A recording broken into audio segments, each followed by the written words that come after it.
Hey, Joe. Hi, Karen. Hi, Jamie. Lovely. Todd. Good morning. Morning.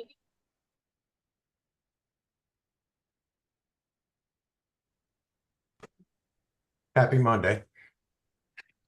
You too.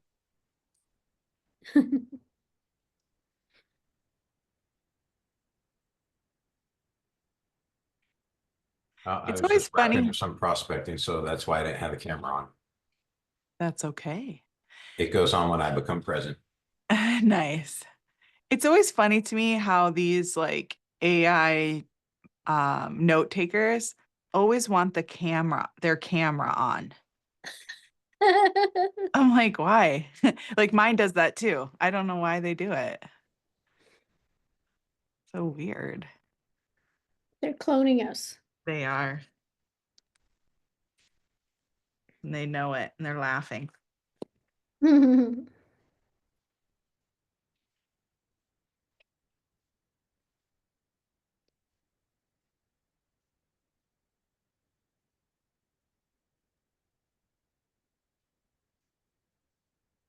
So while we're twiddling our thumbs, waiting on everybody to show up, I got invited to a really great mastermind the other day, hosted by Elizabeth Riley, but it was actually keyed by Renee Rodriguez.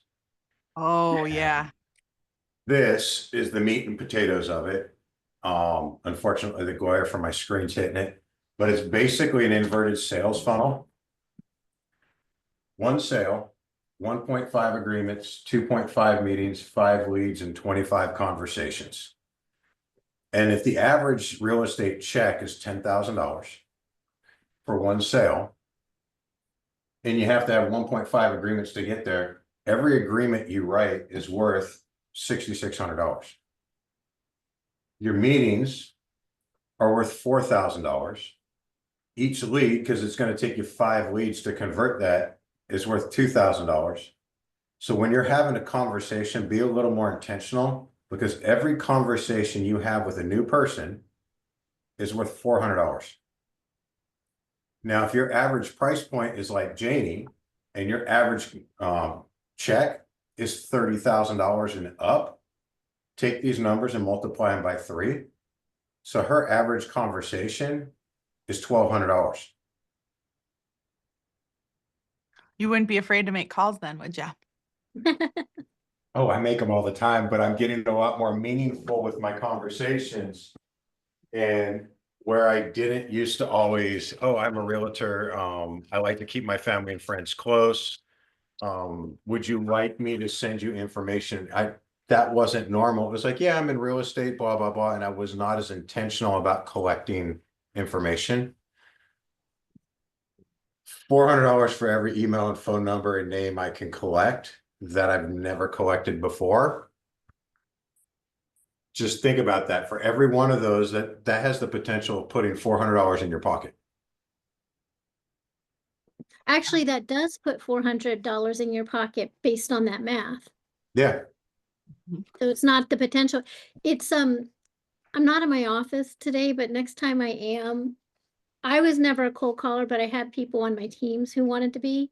And I took, okay, just like you did, Joe, and I broke down what's the value of every call. And then I made little teeny $20 bills. And I said, okay, like if 25% of your income goes to taxes and 25 goes to your essentials and 10 goes to savings and 10 goes to fun. I broke that down to figure out how many calls did I need for taxes, how many calls did I need for essentials, how many calls did I need for fun, how many for savings. And then I just put them in an envelope every day, like these little baby things. And I said, okay, to the cold callers. Cause it's so hard when it's a intangible theory, like, cause it seems so far off. But if you're literally like taking a $20 bill and saying, okay, I've made the 3 calls, now I paid my taxes. I made the next 3 calls, now I paid all my essentials. I made the next 2 calls, so done my savings. The next 2 calls, I've done my, fun. The next 2 calls, I've done my investment or whatever. It made it a little bit like a game, but real. you know, Yeah. and my team members loved it because it just made it like, you know, more fun. Like they were paying themselves, even though it's like Monopoly money. But it is cool because it does create this game and you're like, okay, you kind of like forget not as much things that are as hard for you, or like, you know, you don't concentrate on everything that's as hard, instead of, you know, if calling isn't natural to you, or, you know, that's really neat. I like that. I should make that a tiny offer, like a digital offer and sell it. Yes. And you know what's crazy too is, Joe, I saw Renee do that as well at a meeting I was at, and he was there live. And it's just funny, however he explains it, and like you're just like, and it's not like we don't know this stuff, but it's like if you haven't slowed down to do that math lately, it just is so eye-opening. So I'm glad you brought that up. I actually, it's funny you have it on your whiteboard. I have a whiteboard flip chart thing, and it's like literally written right there. It's like same thing. Yeah. Yeah, the whole thing's on my clipboard, but I put it there because I actually have, oh shoot, I'm gonna have to erase it because I have an appointment this afternoon, but that's a pre-foreclosure. I have an attraction call later this week that I put it up there for part of that, is to go over non-negotiable standards, and I prospect for 2 hours a day, and sometimes I get nothing out of it, and sometimes I get a bunch of appointments. But if I don't do it, then 2 weeks down the road, 4 weeks down the road, I'm not doing anything because, well, my personal life's blown up and I had to go 3 months with zero prospecting because I needed to be able to tell a divorce attorney, hey, look, I haven't made any money in 3 months. Let's lower that spousal support. So, but yeah, it's that whole idea of you need to look at this, because we talked about this, I think you and me, about a year or two ago, about knowing your numbers and knowing where it's at, but I haven't looked at it since then. And just sitting through this last week with Renee was, wow, every conversation's $400. You need to be more intentional about those conversations. Yeah, really good. Thanks for bringing that up. I love it. And I think Get everybody's yourself here, so you can have your meeting back. Get yourself 4 $100 bills and lay them on your desk, and every time you make a conversation, move them to the other side. There's power in that kind of activity. Totally. It kind of satisfies our need for immediate gratification, right? So Exactly. And it makes Yeah. it tangible. Yep, 100%. Well, Janie, I'll let you take it. Okay. So it's one of my favorite topics, so hopefully you guys will enjoy it. Which is basically the power of having a niche. And we're gonna talk about that, talk about why, if you don't have one or two even, you might want to think about it. I think everybody should. And hold on, let me stop sharing for 1 minute. And what are a bunch of different niche ideas. Hold on, I got two dogs under me. Am I far enough over to the side to be Yeah. kind of okay, cool. Yeah, you're perfect. Okay. It just records so much better if you do this on Zoom than if you don't. Yeah. Push me even a little further. Okay. And I know a lot of people often get scared of niches, or they steer clear because they feel like they're going to pigeonhole themselves, or they're going to limit their opportunity. And it's actually the exact opposite. And Joe is a big niche person. He's got at least two main niches. So let's get on into it. So the question be like, why farm niches? Gary Keller from The Millionaire Real Estate Agent. If you haven't read that book, I think everybody should read that book at least once. He talks about met versus haven't met, meaning the amount of business that can spin off from a person that you've already met versus a person you haven't yet met. A haven't yet met would be people in your farm area, if you're doing direct mail farming, people who see your social media, people who see your videos. You haven't met them yet, so you need a much bigger audience. The difference, I think, and any past KW people, please correct me. I think it's the difference of like one to 50 of the people you haven't yet met versus like one to 8 or something of the people you have met. Like it's exponentially higher. And if you start to hone down on a niche, you start to get a multiplier effect. So everything you're doing becomes multiplied because my two main niches are historic and equestrian.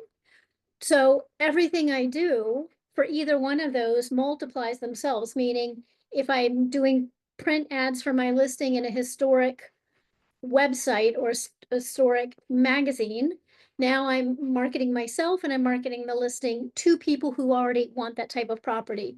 Or if I'm going to events to share it, or the people that I'm meeting, it's all around a lifestyle. So everything is multiplied around a niche because if I didn't have a niche at all, I might have a townhouse over in this part of town and a condo over here and a commercial building over here and a single family over here. Nothing multiplies. It's all like satellites, totally unrelated. But when you have a niche, they all start to layer on top of each other, kind of like an onion or a Russian nesting doll. So everything becomes exponentially more powerful and more cost efficient with your marketing for yourself, your marketing for your listings, everything, because it's all kind of stacked up on it. It's also so much easier to be omnipresent where somebody's like, oh my gosh, you're everywhere because they are honed into that niche. That could be a geographic niche, that could be a property type of niche, a lifestyle niche, even a people niche. But they start to think, oh my gosh, I see you everywhere. I see you at the HOA events. I see you at the, the golf community events for our HOA. I see your yard signs. I see your open houses. They just start to see you everywhere and you become the it person a lot faster. Also, there's an evergreen effect because if you're putting out content that stays like blog posts, YouTube videos, even past listing sales, the connection to you in that niche or you in that property type can live on and on and on. I used to do a huge amount of equestrian real estate when I was in South Florida. When I moved up to South Florida, actually back that up, 4 years before I moved to North Florida, I went into management. So I stopped blogging as a real estate agent. And then at least 4 more years after I moved, so a total of 8 years, I was still getting calls for people who were prospective equestrian buyers and sellers from content from 8 years before. Because they knew that, oh, that's that person. You're not going to get that if you're dispersed over all kinds of different property points, all different locations, all different property types, everything like that.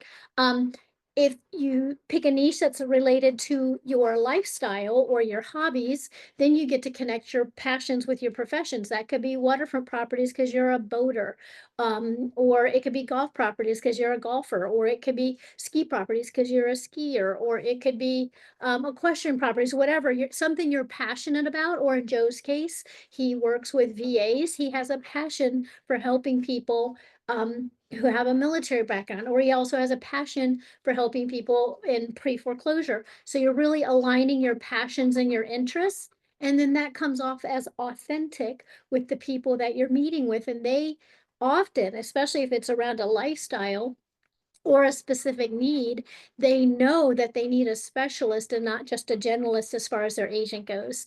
Just like if you're having a tricky divorce, like Joe maybe just went through, or a very bad traffic ticket or something, you don't go to a generalist attorney. You go to, Joe might go to, the attorneys for men in divorce. That's very specialized. If you had a really bad traffic ticket, you're going to go to that ticket person who you see can get everybody out of tickets. You're not going to go to a generalist. So it's the same thing with niche real estate when you get yourself out there as a specialist in that niche type. It definitely allows you to take control of your time because you're being proactive and putting things together versus being reactive and, like I said, being dragged all over the place. And your ability to become the expert in that niche faster than just a general real estate expert is exponentially shorter, the time to become seen as an expert. And that can translate even to press opportunities for you, for your listings. That can translate into, you know, come list me conversations. That's a lot more difficult to have if you haven't built some kind of expert background or niche background. So all those things, it really just puts you so much in control than if you're just kind of selling buyers, sellers, all price points, all locations, all property types. It allows you to concentrate your effort in an area, your efficiency in marketing dollars, your efficiency in time. You're much more likely in the states where you're allowed to have a buyer and seller side of a transaction, like we can have that here in Florida. You're much more likely to be able to have that when you have a niche that you've built up, because now you have a whole database of people to market to. You have a whole arsenal of ways that you're going to market. People are used to seeing you. People are looking for that property type, so they might not be using just simply Zillow or something like that. They're actually seeking out the specialists in that. It's so much easier, like I said, to gain and retain top of mind awareness. Your repeat and word of mouth business becomes heightened because those people normally know other people who are looking to buy or sell similar property types. So they start to say, oh, you got to speak to Joe. He's the expert in this. Or you got to speak to Jim. He really knows these lake houses or whatever that specialty is. As you do that, it's so easy to push out the competition where you become that person that you've been afraid of competing against in a very 2-3 year period of time. You can become the person that everybody else is afraid of competing against. It's so much easier when you're a specialist in a niche. You can reduce objections because people really feel that they need you. You know, if you're just a generalist agent, a lot of times we get pushed into kind of having to compete on price, meaning our commission. But when we're seen as a specialist and we have enough opportunities, the objections to hiring us over somebody else is greatly reduced. Like I said, you can be seen as the expert, which leads to press opportunities. When you get press opportunities for yourself and your listings, that becomes really great stuff to put on your website, your blog, your listing presentation, everything like that, to show, hey, not only do I specialize in this, I'm seen as the expert in this. Let me show you how. And then, like I said, the residual effects, it just becomes like the flywheel. So I'm not going to read this whole list. You can take a screenshot if you want. This is a non-exhaustive list, but there's so many ways that you can niche yourself down. Of course, we always think of the traditional geographic niche, like a specific part of town, a specific neighborhood, a specific development or project or condo. But there's also people niches. Like a people niche could be sports and entertainment folks. A people niche could be young doctors because they have very special needs. A people niche in Joe's case, you know, could be VA buyers. It could be people wanting to buy and sell with a 1031 exchange. It could be a whole bunch of this. So there's people niches. And then there's also type, like property type, waterfront, winery, Airbnb, traditional bed and breakfasts, boutique hotels, historic, ski. I know people who only do penthouses. I know people who actually do haunted properties. So fly-in communities, vacation rentals, distressed. There's just so many. Green, walkable, contemporary, mid-century modern, Victorian, whatever. Like the sky is the limit as long as there's enough properties in your geographic area to make that, say, at least 20-25% of your business. If it's less than 20-25% of your business, it might not be worth the effort. You might want to find a different one. But in almost any area, if you have a passion, there's probably real estate around that passion. So I would encourage you to be thinking, what are the property types that I love, that's around a passion that I have?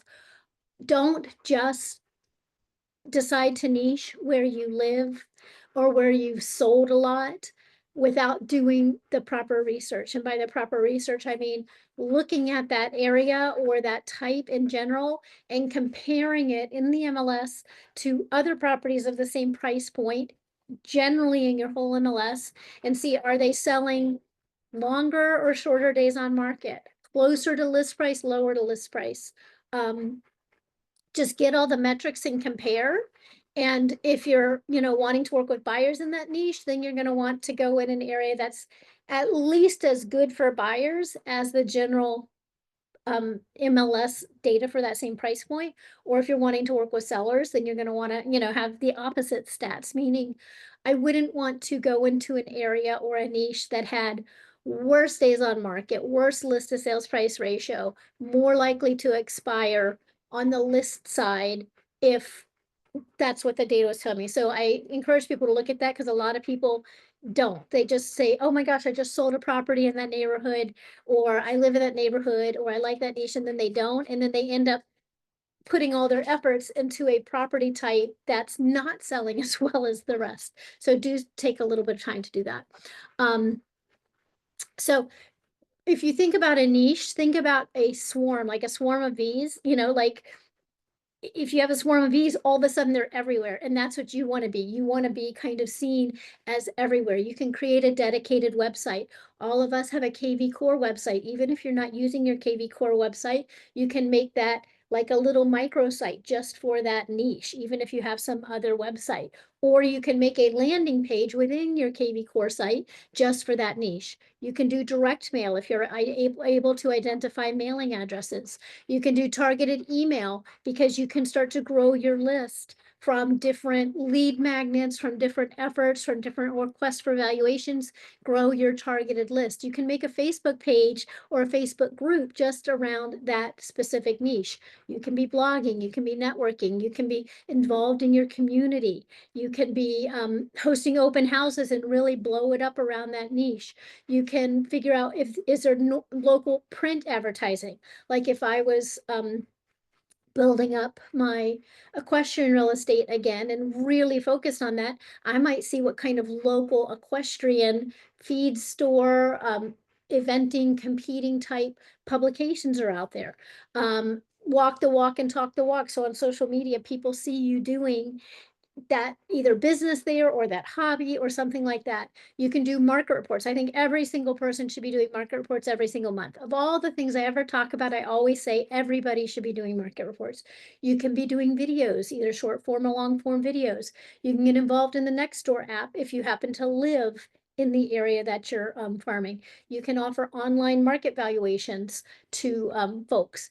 You can be guest blogging on other blogs or other media sites around that type of thing. You can Google pay-per-click, you can do Facebook ads, you can do promoted posts, you can do special events, you can have press connections and build up your press connections so that anytime you have a listing, you can go to them and say, I have this really cool listing. Like I built up a very good relationship with our local Jacksonville Times-Union real estate writer. So every time I have a really amazing historic listing, I send it to her. She doesn't cover all of them, but she's covered a lot of them.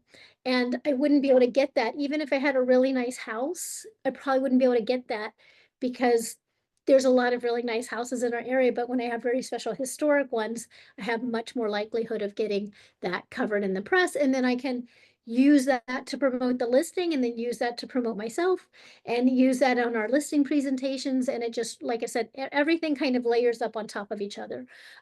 Real estate market updates we talked about, promote other local and adjacent businesses. So back to the equestrian, I might be promoting other equestrian schools or feed stores or tack stores or things like that in my social media, in my blog, in my newsletter. I can work on SEO and SMO, search engine optimization and social media optimization. I can have an e-newsletter, like I said, and build out an email list. I can go after expireds in that niche. As those types of properties come up expired, now I can say, hey, because most of the time, if a property is a special lifestyle type property, and it expires, they normally have hired a generalist agent. And then often very short time into the listing, they realize that that agent doesn't really understand everything around the lifestyle of that property. I see it over and over and over with historic, with waterfront, with equestrian. When they expire, they're very frustrated with their past agent, not the same as they were with a normal expired property, but because they felt their agent really couldn't highlight the benefit of their stalls and barn over another stall and barn because they didn't understand. But a lot of times sellers don't understand the benefits of a specialty agent if one hasn't been put in front of them until they've been listed once with one who wasn't. So it makes you really easy to get expired listings around that. You can do Waze ads even, if you have specialty things. You can put out things about the top sales, the top listings and things like that. And you can warm circle and cold call to start building your list, kind of AKA the Ricky Carruth method.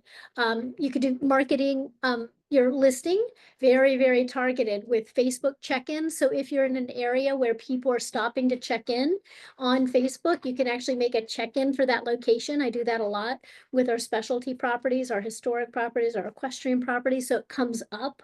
You can make a Facebook page for your listing where they can check into if you have a very special listing.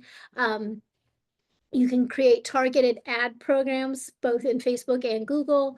You can curate, like I said, your email list. You can have Instagram where you're really targeting people with your hashtags and things like that, keywords. You can look into LinkedIn to see if there's targeted groups in there. And then, like I said, if it's around a specialty where there's local businesses adjacent to that lifestyle type, like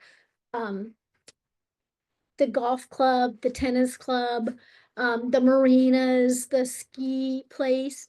If there's a place on there where you can post listings, then you can post listings there as well. And then maybe talk to the people who work there, talk to the pros, things like that. Often there's specialized print magazines around lifestyle niches. There's, for example, equestrian, Airbnb, Victorian homes, cottage, pilots, grapevine. So these are all print magazines around properties, around lifestyles that properties are related to that lifestyle.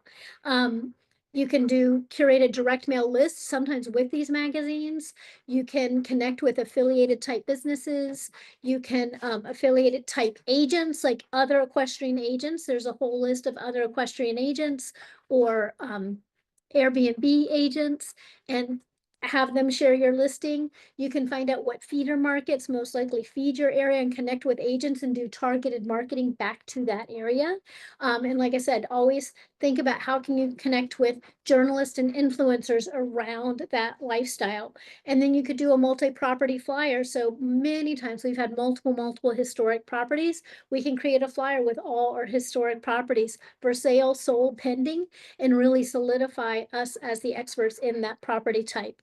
There's also a lot of specialty websites that you can market yourself as a specialist or you can market your listings. These are just a few: horseproperties.net, historicproperties.com, circleoldhouses.com, LoopNet and CoStar if there's some commercial aspect to the property, like a barn dominium or a live workspace, bed and breakfast for sale, Inns Shopper, Homes and Land Watch, Lake House, golfhomes.com, Atomic Ranch for that specific type, waterfrontproperties.com. There's just so many opportunities. And like I said, you can just layer and layer and layer. So I'm going to wrap this up and then we can go to Q&A. If you are interested in farm, ranch, land, equestrian, EXP has just opened or founded. Let me see if I can copy this. Founded a really robust land and ranch division. It is not part of the luxury division. It's a sister division to the luxury division. So you have to apply or get certified to join it. There is an annual fee, but what that does is it gives you that listing distribution, like I talked about before, all specific around land and ranch. That's very cost prohibitive if you try to do it individually by yourself for each one of your listings, plus lots of training, networking, social media pieces, things like that. Let me copy. Let me stop sharing, and then I'm going to copy that in the notes, and then happy to take any questions on niches. As you're copying that, that was really cool. I hadn't thought about it before, like a lifestyle, a person, or a type of property could all be a different niche. Or farm, right? Because sometimes when we think of farm, we just think of or me, I guess I think of a neighborhood, a specific geographic location, because we were all taught, right, to like check the sales. How often does it turn over? And some things like lifestyle, you can't really, right? But yeah, that is just really interesting. And you laid it out well. And how it is like sticky, right? Or bees like swarming, they'll see you in multiple places. And Todd, who's on the call, really is like the acreage specialist. Because in this side of South Dakota, we call it acreage or farm versus ranch is kind of the other side. But basically like land and ranch, acreage and farm, whatever. That was his niche. And when I started in real estate and he started, we kind of started at the same time. That was what he would do. He would like farm these neighborhoods that had these acreages. And so now if you've worked with him, to ask him about acreages, farms, land, because he'll know how, okay, this is how much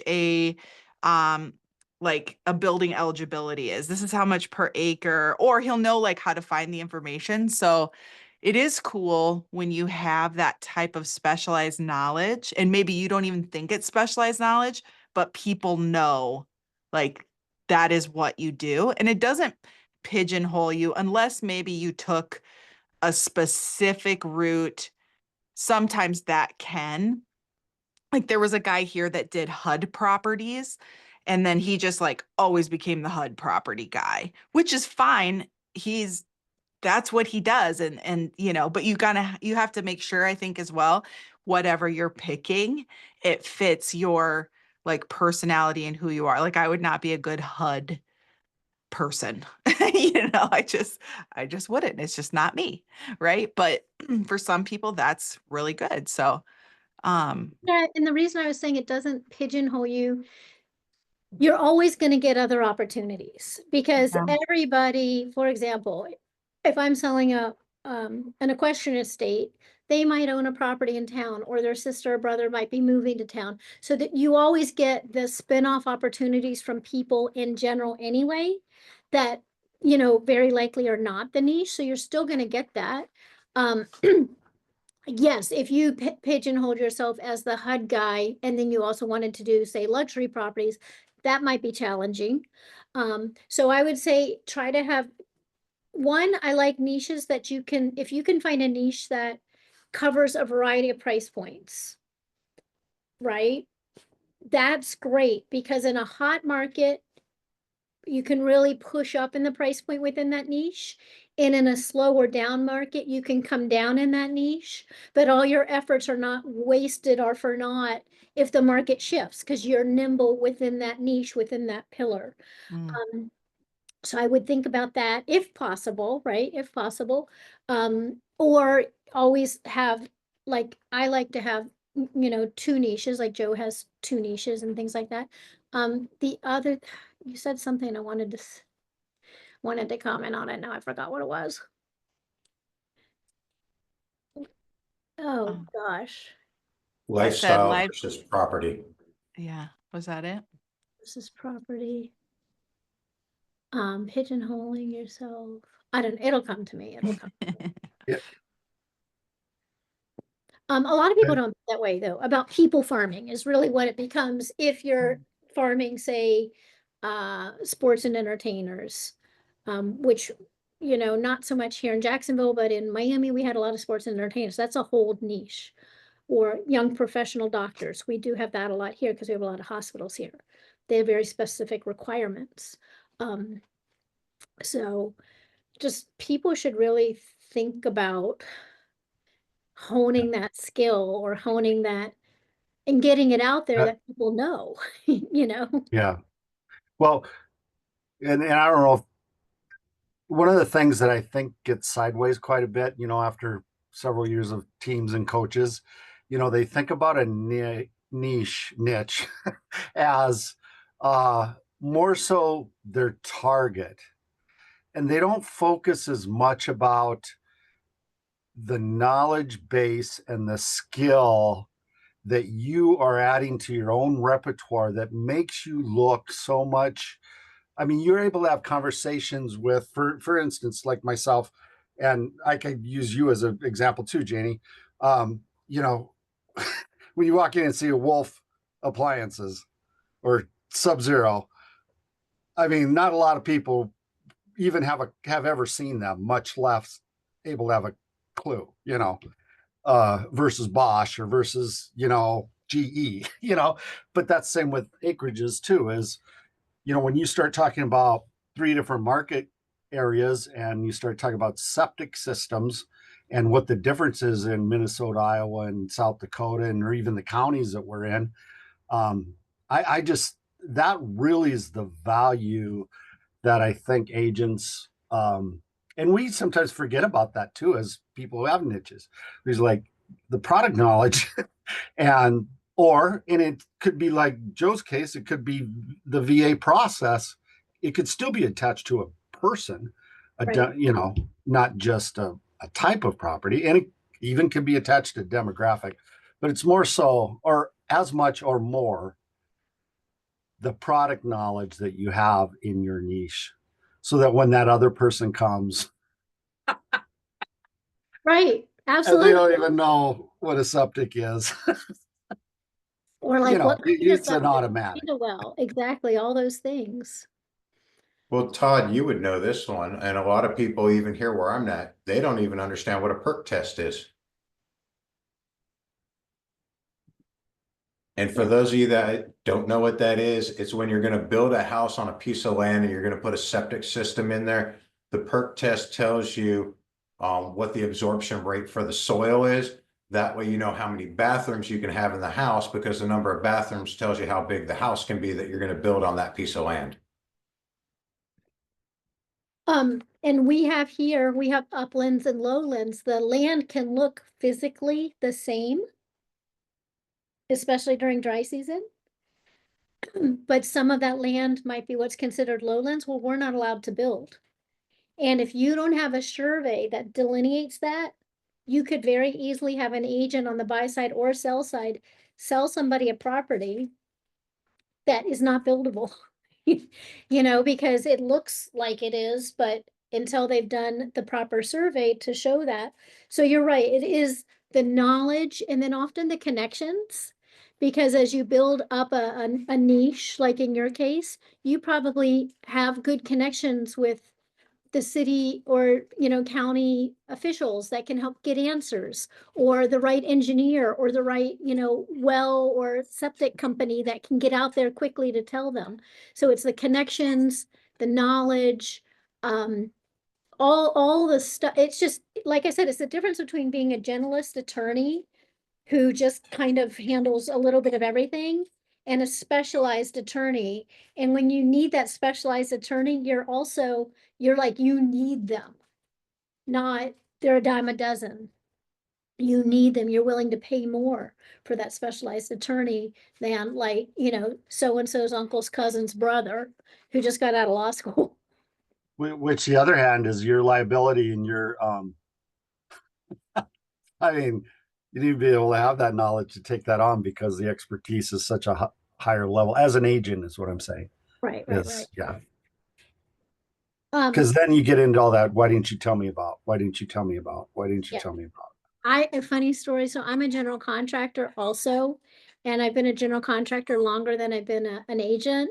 Rarely do I ever tell people that I am, for that very reason. Like, I never want them to think, oh, well, you should have known, this, that, or the other. So you're right. There is a higher level, but I did remember what I wanted to say.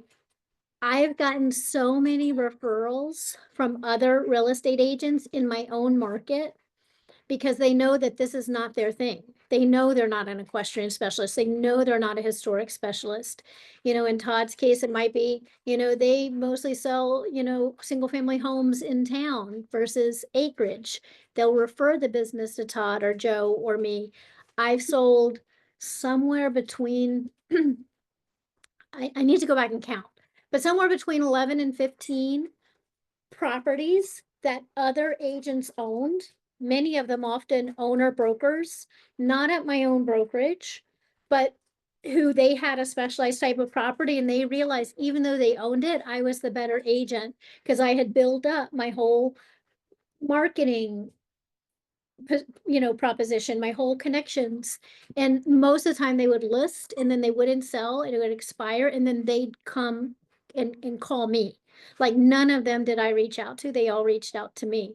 So the ability to get more referral business, even from fellow agents, even to sell their own, is that much more when you have some kind of a real specialty knowledge base. Like I would probably go to Todd if I was in that area and I wanted to buy acreage. I would probably go to Todd because I, you know, wouldn't necessarily know all that stuff, even if I'm licensed. So that was what I was thinking of. A small thought for anybody who's going to mainly watch the recording and not talk to Janie. When she says equestrian, it's kind of a big deal because most people are just thinking, oh, it's horses on a piece of land. Just the arena that the horse is dancing in, there's a multiple layer structure to the soil that goes there that she has to understand. The configuration for the barn on how many stalls are there. And oh, by the way, based on the number of stalls that are there, you have to have so much space for tack and supplies. So it's not as simple as it may sound to just a traditional residential. I don't know it, but I grew up on farms and ranches, so I know there's a little more to it, but that's a big amount of stuff you have to know just to handle this properly. No, that's for sure. Even so, for every discipline of riding, which there's like a gazillion disciplines of riding, there's like hunter jumper, dressage, barrel racing. They all have different sized arenas, and the footing of those arenas is different. Often different types of horses have different stall configurations. So exactly what Joe's saying, if you had like a generalist agent go and it was a beautiful dressage arena, but they're like, oh, the ring or something like that, and they weren't like, oh my gosh, you know, that's a you know, competition sized dressage arena with this specialized footing, which like Joe was talking about is the thing. Those are the things, that's that special, goes back to what Todd said about the special knowledge, even boating. So where we are, there's a lot of boating. There's a lot of things that go with boating, like what's the draft? What's the depth at low tide? Is there a lift on the dock? What's the weight of the lift on the dock? There isn't a dock there. Am I going to be allowed to build a dock? There isn't a dock there. Can I build a boathouse at the end of my dock? Do I have rights to, you know, build a dock at all? So there's all these things that we forget, but it becomes super important for buyers and sellers because that is their thing. So they want to deal with another agent or they want to deal with an agent who understands those things. So you don't have to do, by the way, I'm not a boater. I would like to be a boater, but I'm not. But I do know enough that I can have proper conversations around all the things waterfront related that somebody who hasn't taken the time to learn that might not understand. And that becomes super apparent very, very quickly to buyers and sellers. Navigable water. That's right. Gabe pointed out navigable water because we have a lot of waterways you can't get to the ocean from. So understanding that. So hopefully you guys have thought a little bit about if you don't have a niche, what could be a niche that is in your area that you can get excited about, that you could stand out with. It is so much easier to excel in real estate building on a niche. It's so much easier, so much easier. Yeah, this was awesome. Thank you. It was such a well laid out presentation, like really get you thinking about, okay, what could I choose? What would be a good, fit for me? And if you're wondering, you know, maybe you haven't been in real estate that long and you're like, geez, I don't know what like I would pick. Just start going through, like, this recording will be available in our Facebook group and we also email it out.